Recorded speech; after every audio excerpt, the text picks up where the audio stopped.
Get your black ass on the ground before I make you. Officer Daniel Hayes barks this at Benjamin Adams beside the billionaire's own swimming pool. Benjamin raises his hands, still dripping pool water. Hayes slams him face first into scorching concrete. Handcuffs snap tight enough to cut circulation. "Daddy!" His 8-year-old daughter screams from the kitchen window. Hayes plants his boot on Benjamin's neck. "Shut that kid up or I'll charge you with disturbing the peace, too." He leans down, voice dropping to a whisper. "Think your money makes you untouchable? Think again." 20 neighbors film over pristine hedges.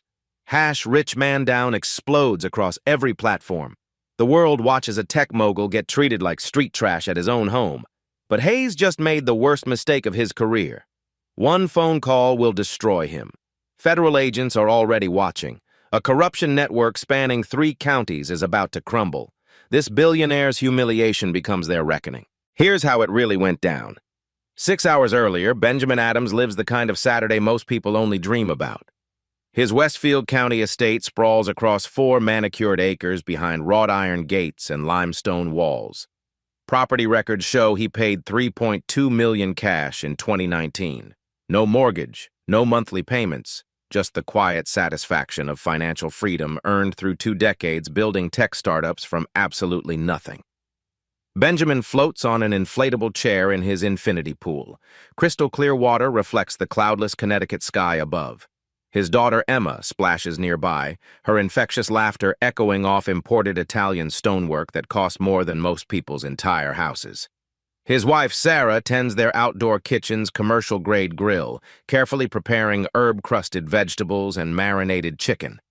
The rich smell of rosemary and olive oil drifts through perfectly still summer air. This represents success without the spotlight or ego. Benjamin deliberately maintains a low profile despite his estimated $40 million net worth. No flashy Lamborghinis or Ferraris in the circular driveway, just a modest Tesla Model S and Sarah's practical Volvo SUV.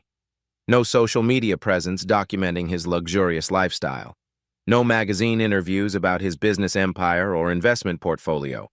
His neighbors know him as the quiet guy who waves politely from his driveway and donates anonymously to local school fundraisers and youth sports leagues throughout the community. The Adams family relocated here 3 years ago specifically for privacy and safety considerations. Westfield County promised both crucial advantages. Gated community featuring 24-hour private security patrols and surveillance systems. Pristine streets maintained through hefty homeowner association fees collected quarterly. Average household income pushing $200,000 annually among residents. The kind of exclusive suburban enclave where police typically respond to complaints about leaf blower noise ordinances, not violent crime or property disputes.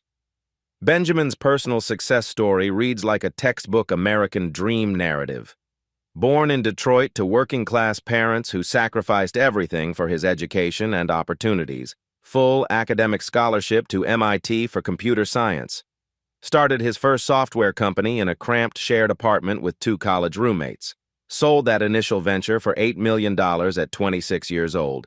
Subsequently built and sold 3 additional companies by his 40th birthday celebration. Never forgot his humble origins or stopped appreciating his extraordinary fortune and blessings. The poolside scene embodies perfect domestic tranquility. Emma executes a spectacular cannonball into the deep end, sending chlorinated waves splashing across Benjamin's relaxed legs and expensive swim shorts. He laughs genuinely and checks his Apple Watch for the time. 2:30 p.m. exactly. Perfect timing for the grass-fed burgers Sarah plans to start grilling shortly on their state-of-the-art equipment. Their established weekend ritual involves extended family pool time followed by leisurely grilled dinners on their expansive stone patio overlooking professionally maintained gardens. Everything feels completely normal today. Predictable, safe, secure, protected. Benjamin represents everything Westfield County markets to potential residents. Successful entrepreneur who values family over flash. Generous community member who supports local causes without seeking recognition. Devoted father who prioritizes quality time over endless business meetings. Today follows their established weekend pattern. Sarah handles food preparation while Benjamin entertains Emma with swimming games. Later, they'll eat dinner on the patio, discussing Emma's upcoming school year and weekend plans. The couple chose this house after months of research. They wanted excellent schools for Emma, safe streets where she could ride her bicycle without supervision, close proximity to Benjamin's Hartford office, but far enough to maintain work-life boundaries. Benjamin adjusts his position in the floating chair, savoring complete relaxation. Monday brings investor meetings and deadlines. Today belongs to my family. In 20 minutes, their peaceful world explodes forever. The anonymous call comes at 2:51 p.m. exactly. I need to report suspicious activity at 847 Meadowbrook Lane. The voice sounds nervous, practiced, like someone reading from a carefully prepared script. There's an unknown black male in the backyard pool area. He doesn't belong here. Westfield County dispatcher Jennifer Walsh types the address into her computer system immediately. The property belongs to Benjamin Adams, according to county records. No previous complaints filed, no outstanding warrants, clean record stretching back 3 years of residence. Can you describe the specific suspicious behavior? Walsh asks, following standard protocol. He's just there, swimming around, acting like he owns the place. A deliberate pause. Look, I know all my neighbors personally. This guy definitely isn't one of them. Could be casing the house for burglary. The caller hangs up abruptly before providing his name or contact information. Officer Daniel Hayes monitors radio traffic from his patrol car exactly 2 miles away. When Walsh broadcasts the trespassing call across all units, Hayes responds immediately without hesitation. Unit 23 responding, ETA 17 minutes. 17 minutes represents record time for this distance. For a nonviolent trespassing call in a historically low-crime neighborhood, that response time breaks standard department protocol. Established procedure requires backup confirmation before engaging unknown subjects on private property without immediate danger present. Hayes doesn't request backup assistance. His Crown Victoria accelerates through residential streets toward Meadowbrook Lane. He passes 3 other patrol units closer to the reported address. None receive dispatch instructions. Hayes claims this call personally, despite geographic logistics suggesting other officers should respond first. The Crown Victoria turns onto Meadowbrook Lane at 3:08 p.m. precisely. Expensive colonial houses line both sides of the tree-shaded street. BMW sedans and Mercedes SUVs fill circular driveways. American flags flutter from copper poles mounted on perfectly maintained lawns. The kind of exclusive neighborhood where police visits usually involve friendly waves and cordial conversations about community fundraising events. Hayes parks his vehicle directly across from 847 Meadowbrook Lane. Through ornate iron gates and manicured landscaping, he observes Benjamin floating peacefully in the infinity pool. Sarah continues grilling vegetables on their outdoor patio. Emma splashes happily with pool toys in the shallow end. The entire scene appears completely normal. Domestic, harmless, zero suspicious activity visible. Hayes reaches for his radio to report initial observations. Standard protocol requires officers to observe for several minutes before approaching private property. Assess the actual situation thoroughly. Confirm genuine suspicious behavior exists. Contact property owners through proper channels if necessary. Instead, Hayes clips the radio back to his belt unused.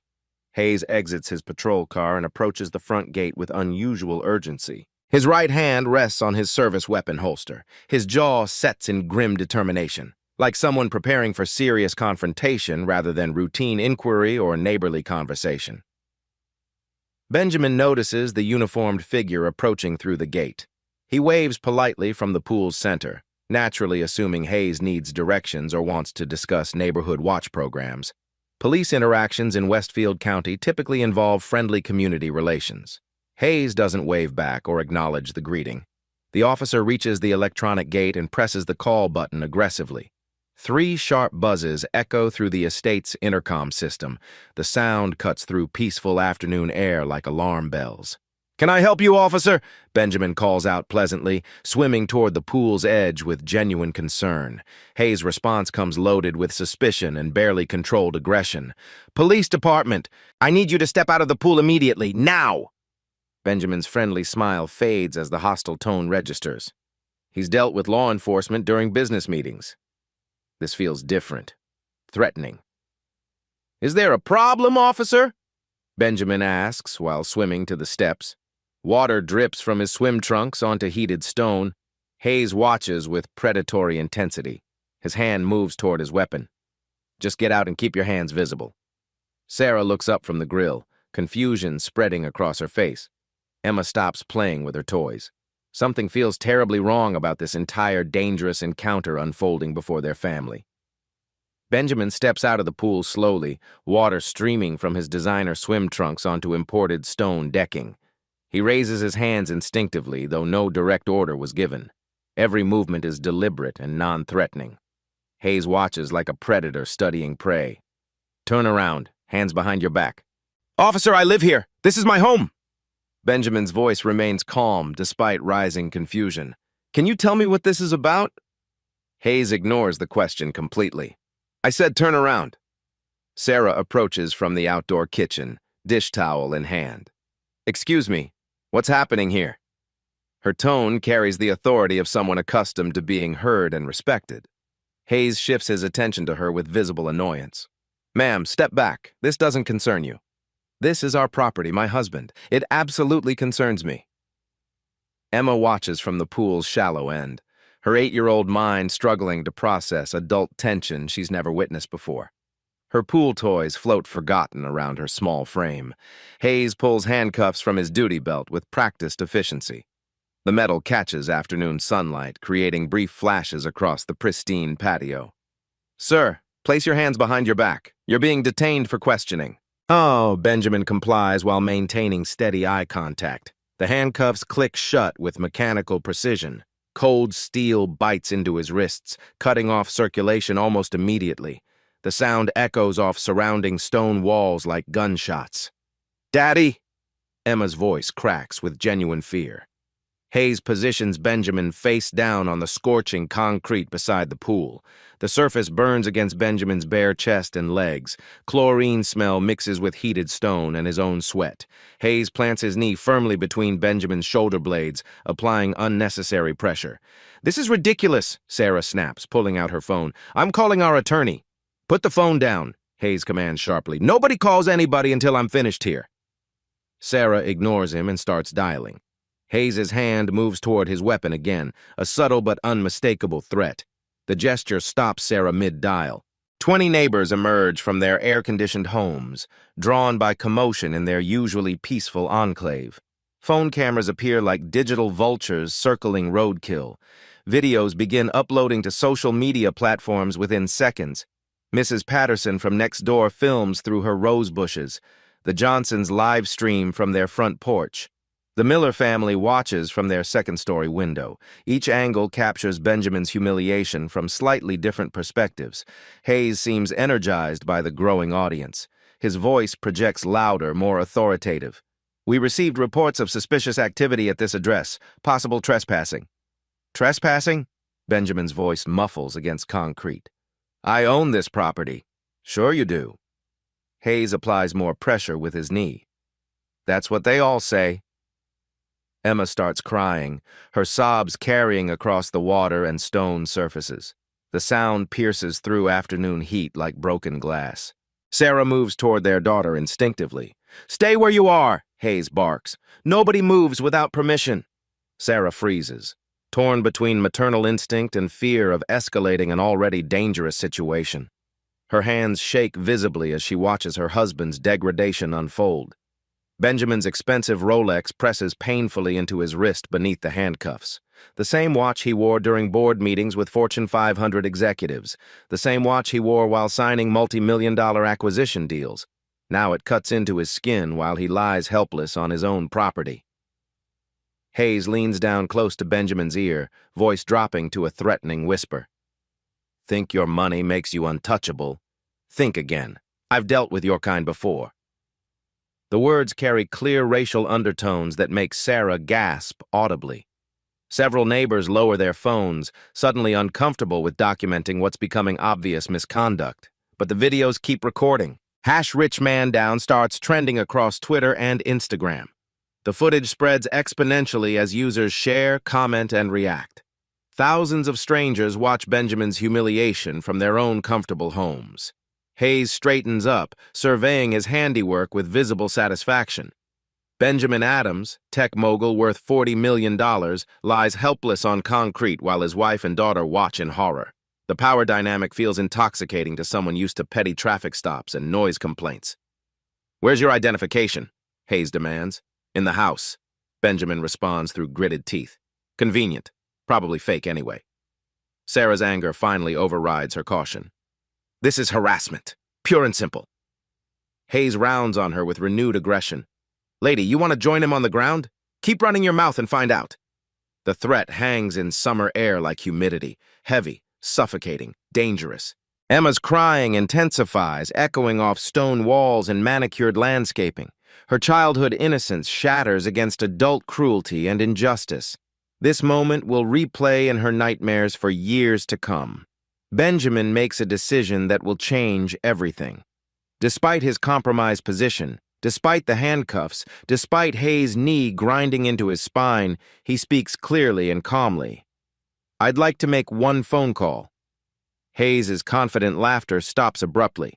Something in Benjamin's calm, measured tone suggests legal knowledge and constitutional preparation, the confidence of someone who understands legal systems and constitutional rights.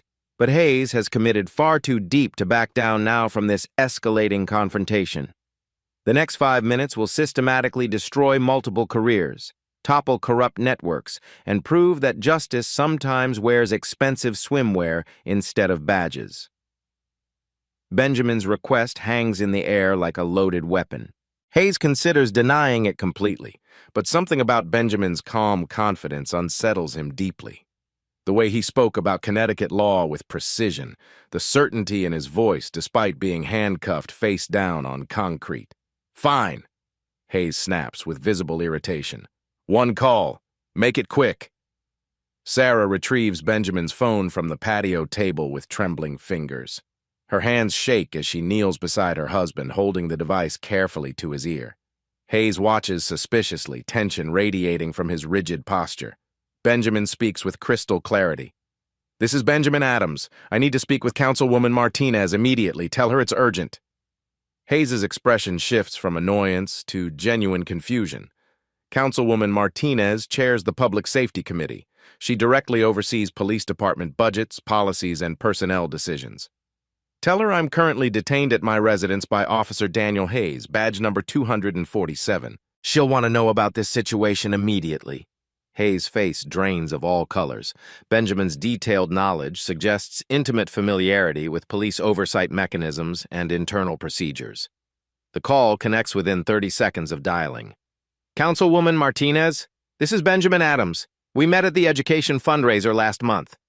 Benjamin's voice remains perfectly steady despite his compromised position.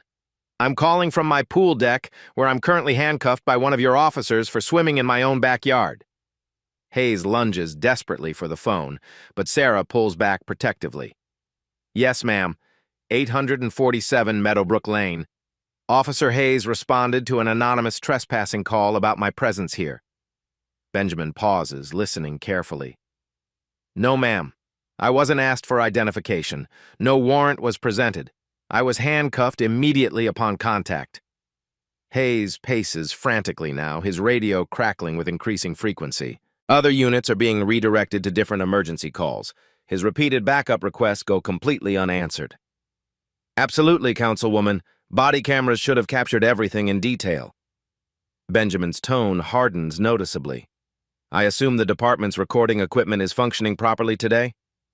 Hayes reaches for his body camera instinctively, confirming it's been recording this entire encounter meticulously. Every spoken word, every physical action, every clear violation of department protocol.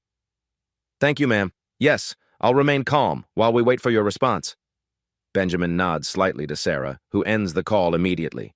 The silence that follows feels absolutely thunderous. 20 neighbors continue filming from various angles, sensing they're witnessing something historically significant. Hayes' radio suddenly explodes with urgent chatter. "Unit 23, respond immediately. Unit 23, status?" Hayes keys his radio with shaking hands. "Unit 23, on scene at reported trespassing. Unit 23, return to station immediately. Sergeant Morrison en route." Hayes' face goes pale. Morrison handles internal affairs and disciplinary actions. His involvement means serious authority is paying attention. Copy. Dispatch. Hayes turns back to Benjamin, uncertainty creeping into his previously confident voice.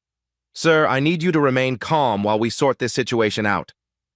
Benjamin's response carries quiet but unmistakable authority. Officer Hayes, I've been calm throughout this entire encounter.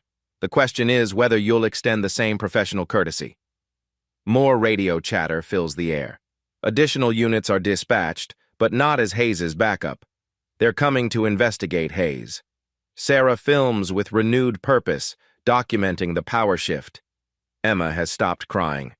Hayes realizes his career hangs in the balance.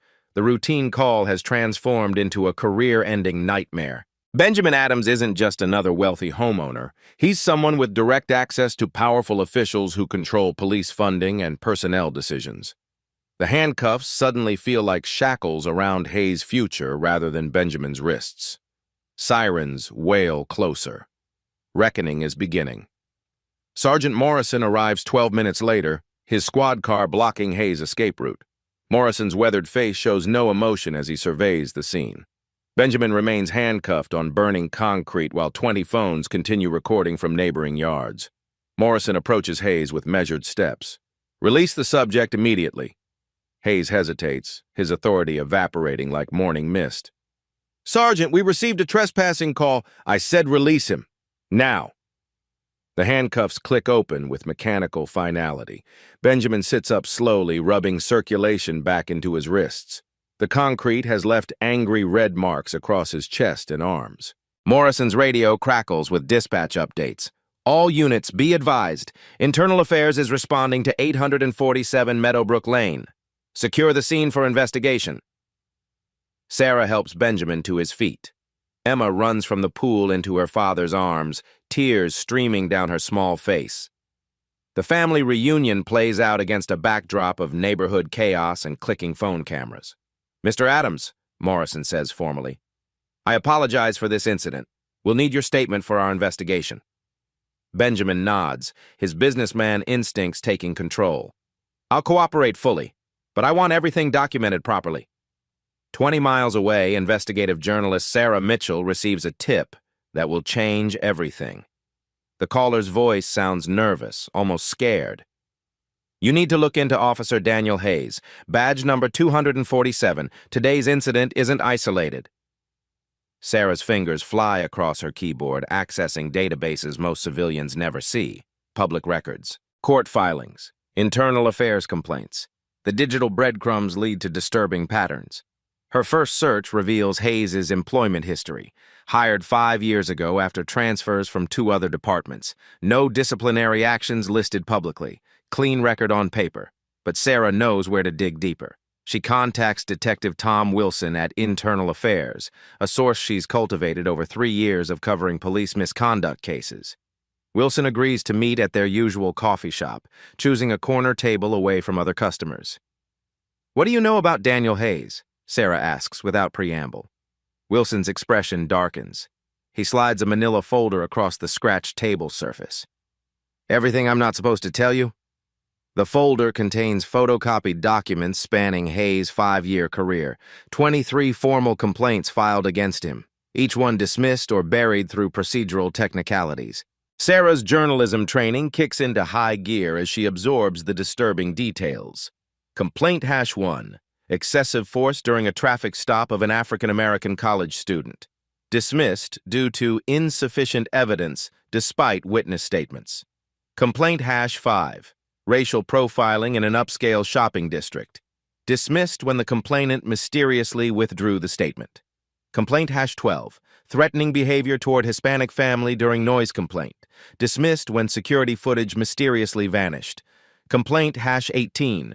Physical assault during arrest of black teenager at community center. Dismissed when witnesses refused to testify after anonymous threats.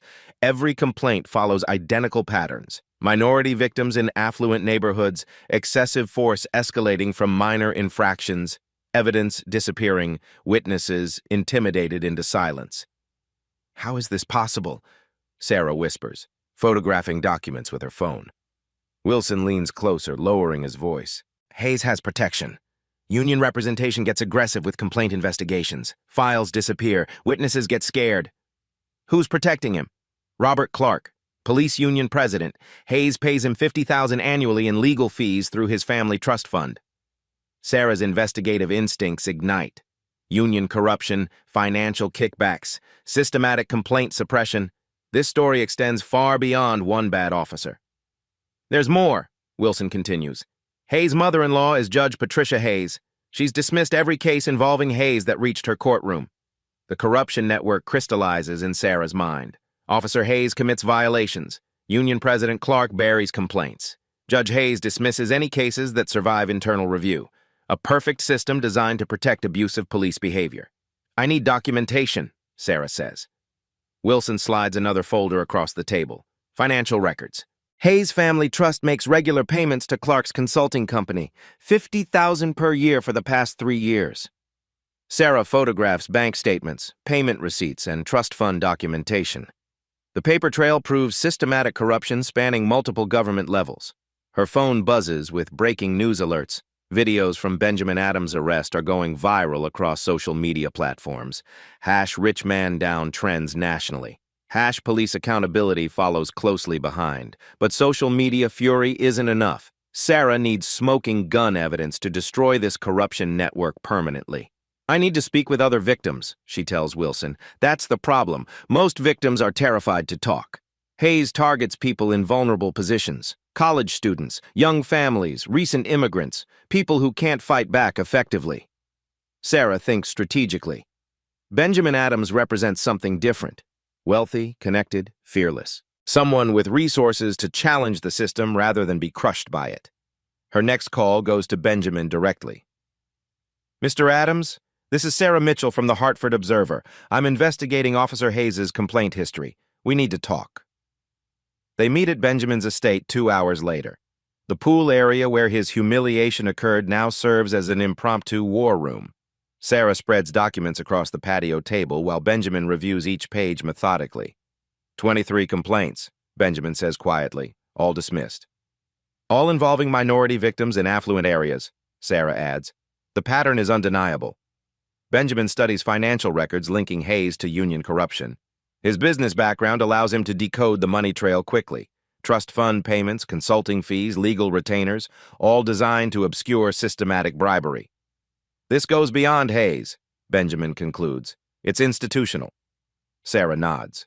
Clark protects Hayes through union influence. Judge Hayes protects both through judicial manipulation.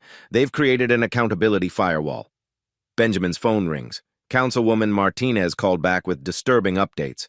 Benjamin, I've reviewed Hayes' file. On paper, he appears exemplary. Commendations, community service awards, perfect evaluation scores. That's impossible based on what I experienced. I agree. Someone's been sanitizing his record systematically. I'm calling for an external investigation immediately. Benjamin hangs up and turns to Sarah. How do we expose this? We need victims willing to testify. People Hayes targeted who were too scared to speak before. And if they're still scared?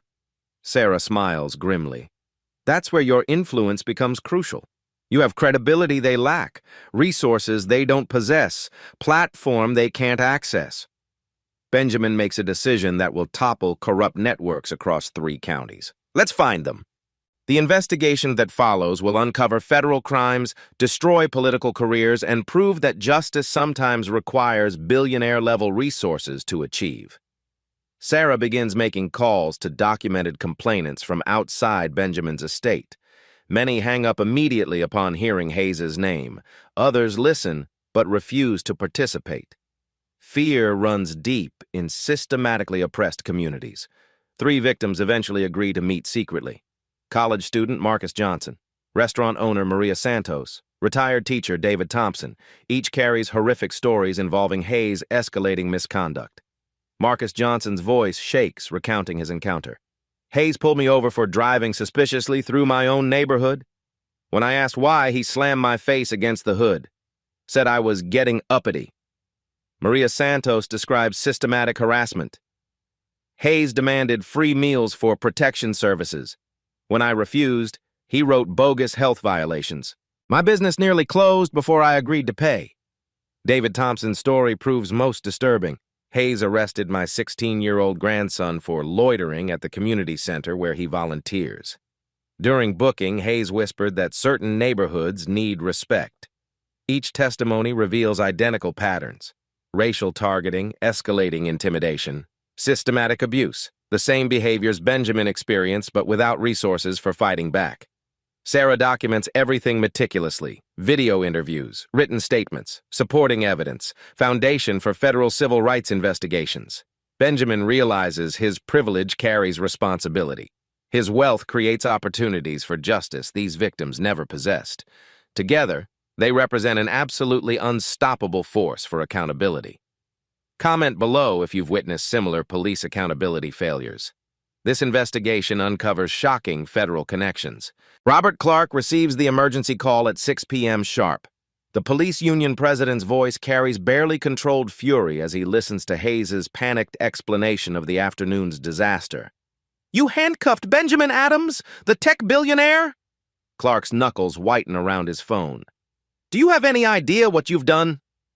Hayes stammers through excuses about anonymous tips and standard procedures. Clark cuts him off with vicious precision. "Shut up and listen carefully. You're about to face the fight of your career. Adams has connections reaching into City Hall, the state legislature, and federal oversight committees.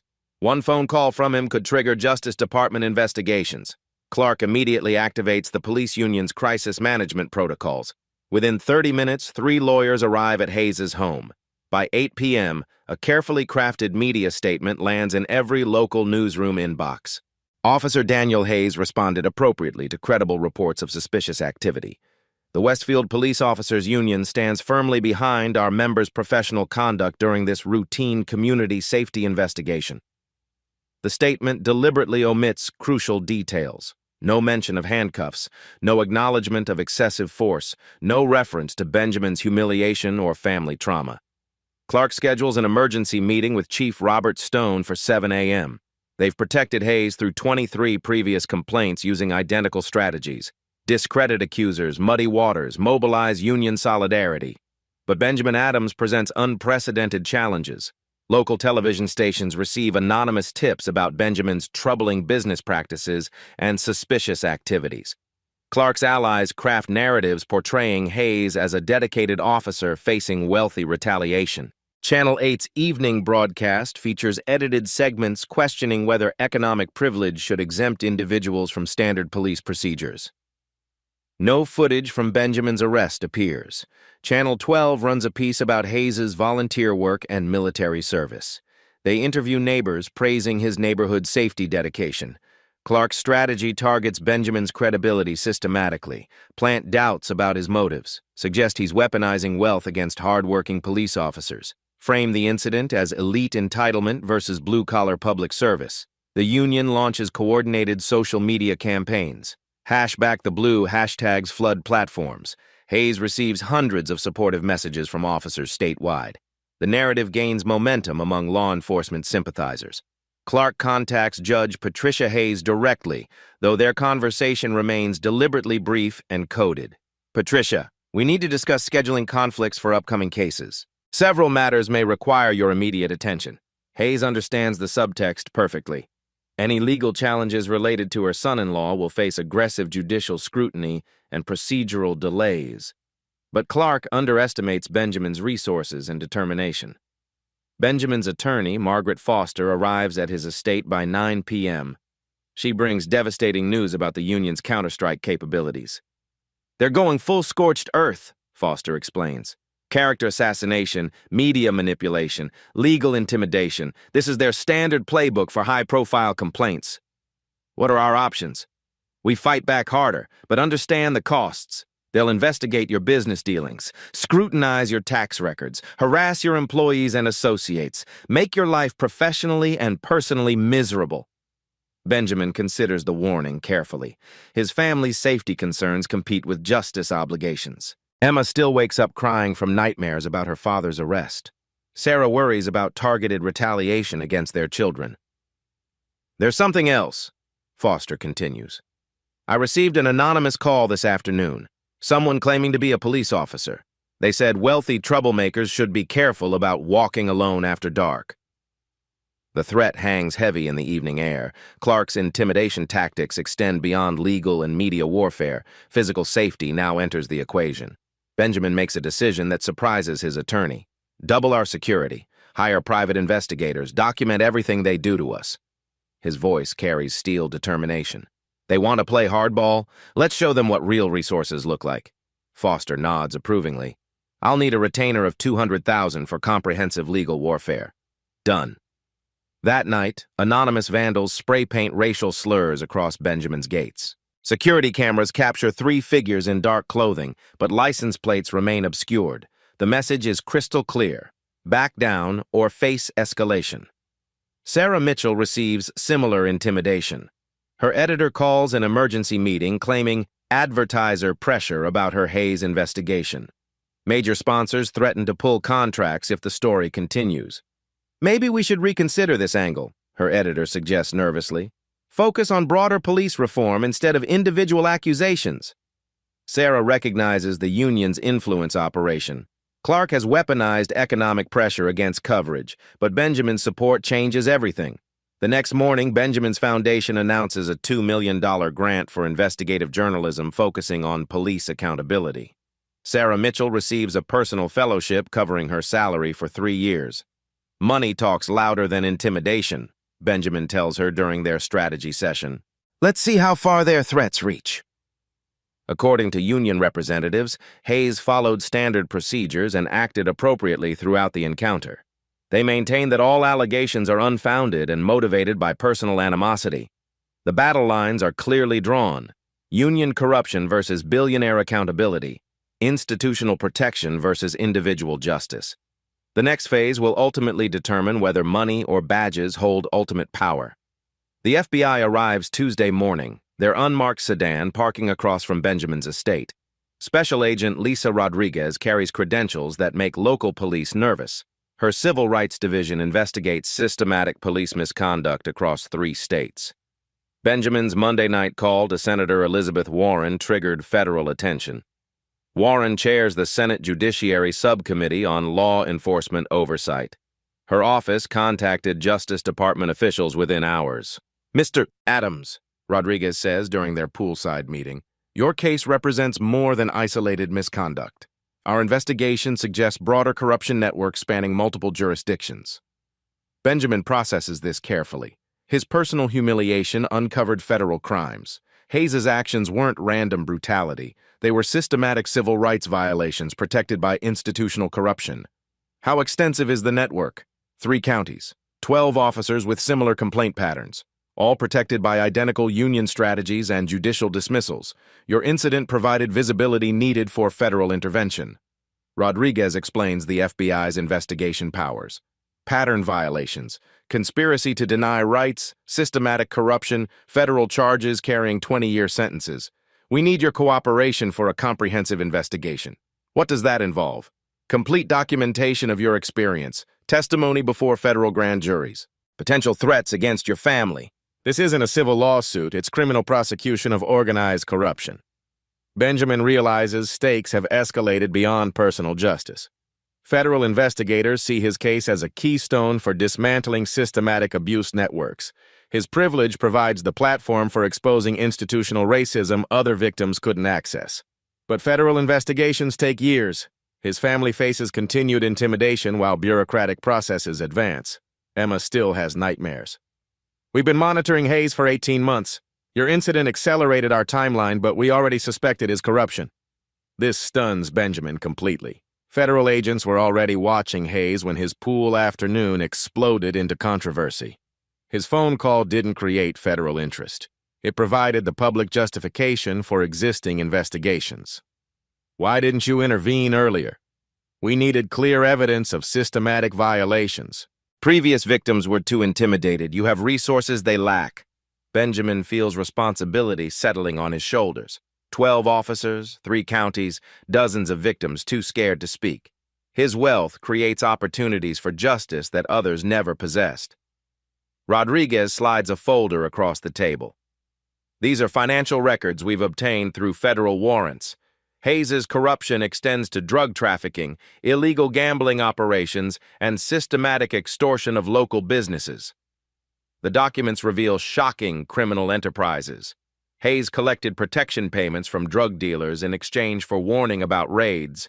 He shook down restaurant owners for free meals and cash payments. His badge enabled systematic racketeering operations. Union President Clark receives percentage cuts from all criminal proceeds. Judge Hayes dismissed cases in exchange for campaign contributions channeled through shell companies. This is organized crime wearing police uniforms. Benjamin studies financial evidence methodically. Wire transfers, shell company formations, campaign finance violations, money laundering through multiple bank accounts. Federal prosecutors will destroy this network completely. What happens to my family's safety during your investigation? We're arranging federal witness protection protocols. Temporary relocation if necessary. 24-hour security details. We take retaliation threats seriously. That evening, Benjamin makes the most difficult decision of his life. He accepts federal protection in exchange for complete cooperation with criminal prosecutions. His family's peaceful existence ends permanently. Their names will forever be associated with police corruption scandals. Sarah cries when he explains the situation.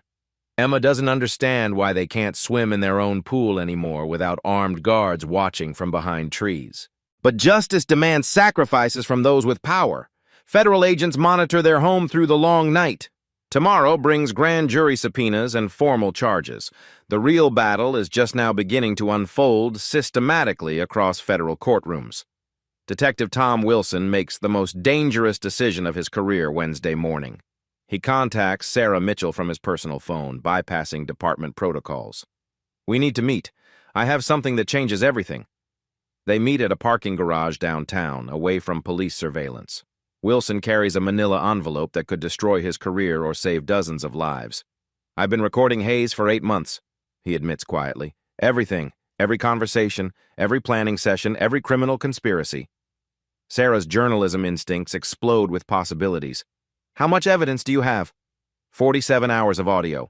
Hayes planning harassment campaigns, coordinating with dealers, threatening witnesses, bragging about bribing judges. He never suspected Internal Affairs had a whistleblower. Wilson plays selected clips on his phone. Hayes' voice comes through clearly, discussing protection payments from restaurants and advance warnings about federal raids. The evidence is devastating. "Why are you coming forward now?" "Because what happened to Benjamin Adams happens to somebody every week. Usually people who can't fight back. Kids, immigrants, poor families." Wilson explains his growing disgust with departmental corruption. 23 buried complaints represented 23 traumatized families. Internal Affairs had become a cover-up operation rather than an accountability mechanism. "I joined this department to serve communities, not enable criminal enterprises." Sarah documents everything methodically. Wilson's recordings provide prosecutors with smoking gun evidence of conspiracy, racketeering, and civil rights violations. Hayes' own words will convict him. "There's more," Wilson continues. "Other officers are ready to testify. Hayes' behavior disgusts most of the department. We're tired of his corruption making us all look criminal." 3 additional officers approached Wilson privately. Sergeant Michael Torres witnessed Hayes collecting drug money. Officer Jennifer Walsh heard him threatening Benjamin's family. Detective Robert Brown documented falsified police reports covering Hayes' misconduct. Will they testify if they receive federal protection? Absolutely. We want this cancer cut out of our department.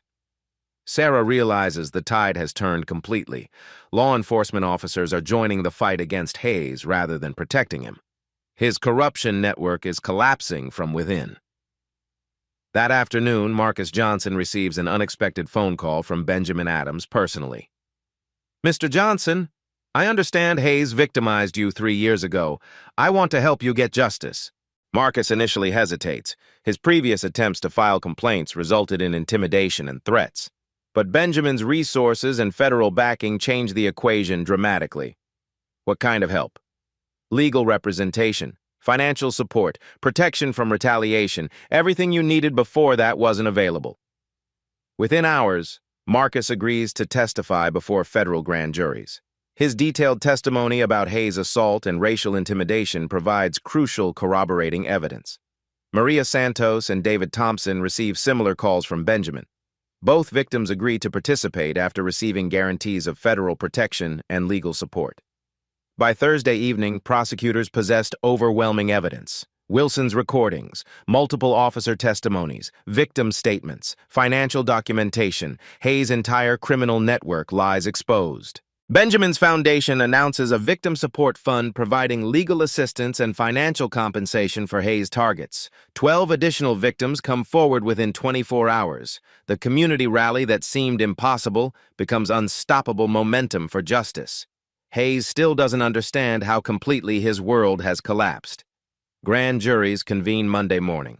The final piece falls into place Friday afternoon when FBI specialists crack Hayes' encrypted phone records. What they discover sends shockwaves through prosecutor offices.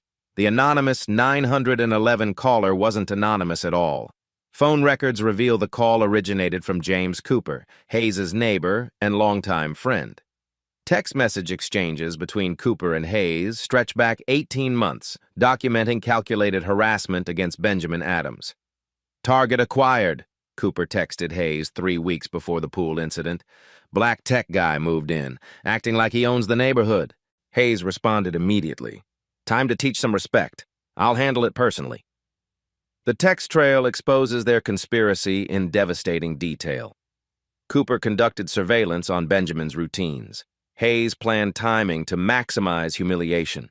They coordinated the anonymous call to create justification for harassment. But the conspiracy runs deeper than neighborly racism. Cooper and Hayes are connected through Judge Patricia Hayes in ways that redefine corruption.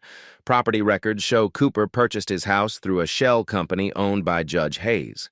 The purchase price was $200,000 below market value, an obvious kickback for services rendered.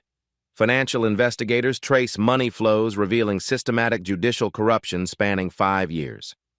Judge Hayes dismissed cases involving Hayes and 11 officers in exchange for real estate deals, campaign contributions, and cash payments channeled through family trusts. Cooper served as the financial intermediary, laundering judicial bribes through his property development company.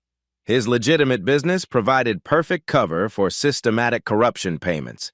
Agent Rodriguez calls Benjamin with devastating revelations. "Mr. Adams, we've uncovered the most comprehensive police corruption network in Connecticut history.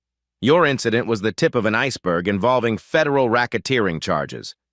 Benjamin processes the scope of the criminal enterprise his humiliation exposed. 12 corrupt officers, 1 corrupt judge, systematic civil rights violations, money laundering, judicial bribery, witness intimidation. How extensive are the charges? 47 federal counts against Hayes alone: conspiracy, civil rights violations, racketeering, money laundering, extortion. Judge Hayes faces 32 counts, including judicial corruption. Cooper faces 18 counts as financial intermediary. Rodriguez explains federal sentencing guidelines. Hayes faces life imprisonment without parole. Judge Hayes faces 20 to 30 years. Cooper faces 15 to 20 years. The entire network will be dismantled permanently. When do arrests begin? Monday morning. Simultaneous raids across 3 counties. We're moving before they can destroy remaining evidence or flee jurisdiction. That evening, Hayes remains oblivious to his impending arrest. He attends a police union barbecue, accepting congratulations from officers who believe he weathered Benjamin's accusations. Union President Clark assures everyone that rich troublemakers can't intimidate dedicated police work. Hayes jokes with colleagues about putting billionaires in place. He brags about Benjamin's humiliation and suggests similar tactics for handling uppity residents. Unknown to Hayes, 3 officers are wearing FBI recording devices. His admissions of intentional civil rights violations are captured for prosecutors. Judge Patricia Hayes spends Friday evening reviewing case files, unaware that federal agents are documenting her financial transactions and preparing search warrants for her offices and residence. Cooper waters his lawn, watching Benjamin's house through his kitchen window, planning additional harassment tactics he'll never have an opportunity to implement. Sunday night, Benjamin receives final confirmation from Agent Rodriguez. Everything is in place. Hayes, his mother-in-law, and Cooper will be arrested simultaneously Monday at 6 a.m. Media notifications go out at 7 a.m. Benjamin realizes his pool humiliation has become the keystone for dismantling systematic corruption affecting hundreds of victims across multiple counties. Justice doesn't always wear expensive swimwear, but sometimes it takes billionaire resources to demand accountability from those who believe badges place them above the law. Monday morning will bring reckoning for everyone involved.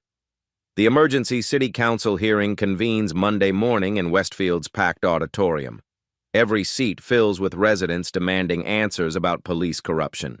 Media crews line walls. Federal agents monitor from back rows. Councilwoman Martinez calls the session to order. We're addressing allegations of police misconduct, judicial corruption, and civil rights violations affecting our community. Benjamin Adams sits in the front row with his legal team, Sarah Mitchell, and 3 victims who found courage to speak publicly. Detective Wilson occupies the witness table, evidence boxes beside him. Hayes sits in the defendant section with union attorneys, unaware that FBI arrest warrants await execution at hearing's conclusion. Judge Patricia Hayes watches from the gallery, having recused herself from legal proceedings. Her judicial career effectively ended when federal agents seized financial records. Martinez addresses the packed auditorium. Before testimony begins, citizens should understand the gravity of evidence we'll present. This involves federal crimes spanning jurisdictions and affecting dozens of victims. She calls Benjamin to testify first. Benjamin approaches the microphone with quiet dignity. His voice carries across the silent auditorium without amplification. 3 weeks ago, I was handcuffed at my pool while my daughter watched. Officer Hayes placed his knee on my spine and whispered that my money couldn't protect me. The audience listens in silence as Benjamin describes Hayes' racial intimidation, the conspiracy, and his family's trauma. His testimony focuses on facts, letting evidence speak. But this isn't about my experience. Detective Wilson will present evidence showing 23 families suffered similar abuse. Martinez calls Detective Wilson next. Wilson approaches with recording equipment and documents that will destroy careers. His 20-year service provides credibility defense attorneys cannot attack. I've spent months documenting Officer Hayes' criminal enterprises, drug trafficking protection, systematic extortion, witness intimidation. This hearing will play recordings proving federal crimes. Wilson activates the sophisticated audio system carefully. Hayes' voice fills the entire auditorium, discussing protection payments from drug dealers and advance warnings about federal raids. Gasps echo from audience members as corruption evidence unfolds systematically. That recording was made 6 weeks ago during Hayes' meeting with known drug distributor Anthony Martinez. Hayes received $5,000 in exchange for raid information. More recordings follow. Hayes threatened Benjamin's family. Hayes coordinated with Cooper on harassment campaigns. Hayes bragged about judicial protection from his mother-in-law. The final recording devastates Hayes completely. His voice from Friday's police barbecue, admitting intentional civil rights violations and suggesting similar tactics for intimidating, uppity minority residents. Hayes slumps in his chair as evidence destroys any remaining defense strategies. Martinez calls for public comment. Marcus Johnson approaches the microphone with visible emotion. Hayes destroyed my confidence in police protection. For 3 years, I've been afraid to call 911 during emergencies because I feared Hayes would respond.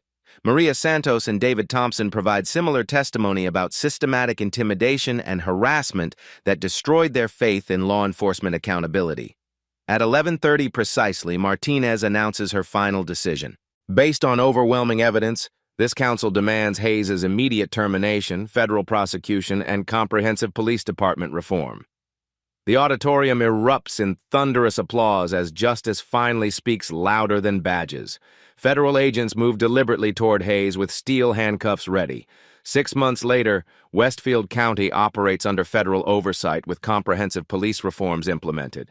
Body cameras record every interaction. Complaint procedures bypass union interference. External investigators handle misconduct allegations. Officer Daniel Hayes sits in federal prison serving life without parole after pleading guilty to 47 racketeering charges. His corruption network generated over $2 million through systematic extortion. Judge Patricia Hayes received 25 years for judicial corruption after prosecutors proved she dismissed 68 cases for bribes.